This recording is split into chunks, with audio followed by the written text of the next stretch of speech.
Arrêter de fumer, voilà un défi de taille. Il existe bien des solutions comme les patchs, mais à côté de cela, la cigarette électronique a de plus en plus de succès.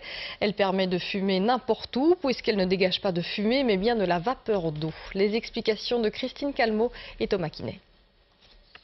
Une petite cigarette au bureau? Celle-ci n'est pas interdite, elle est électronique. Pas de tabac ni de goudron, encore moins de nicotine. Et la fumée, c'est de la vapeur d'eau. Le résultat en fait du passage sur une résistance du polyéthylène glycol, le PEC 400. C'est un produit qui se transforme en vapeur en dessous de 100 degrés. S'il n'y a pas de combustion dans les cigarettes électroniques, et l'eau, comme tout le monde sait, ne devient de la vapeur qu'à partir de 100 degrés.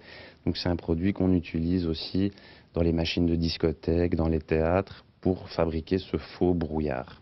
Inventée par un Japonais en 2002, fabriquée en Chine, cette cigarette un peu spéciale se vend dans certains avions ou sur Internet exclusivement. Son coût, en moyenne, une centaine d'euros.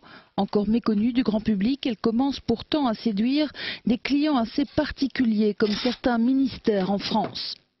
C'est un gadget qui, pour l'employeur, est très utile et pour l'employé permet finalement de continuer à assouvir son plaisir. Fini en effet les pertes de temps consacrées à en griller une petite, même si l'avis des tabacologues est mitigé. Cela dépend de la manière dont le fumeur percevrait l'objet.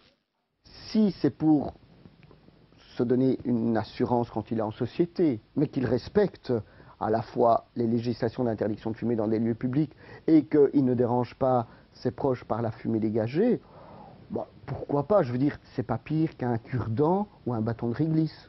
Martial Baudot qui rappelle que pour arrêter de fumer, il faut tout abandonner, y compris la gestuelle.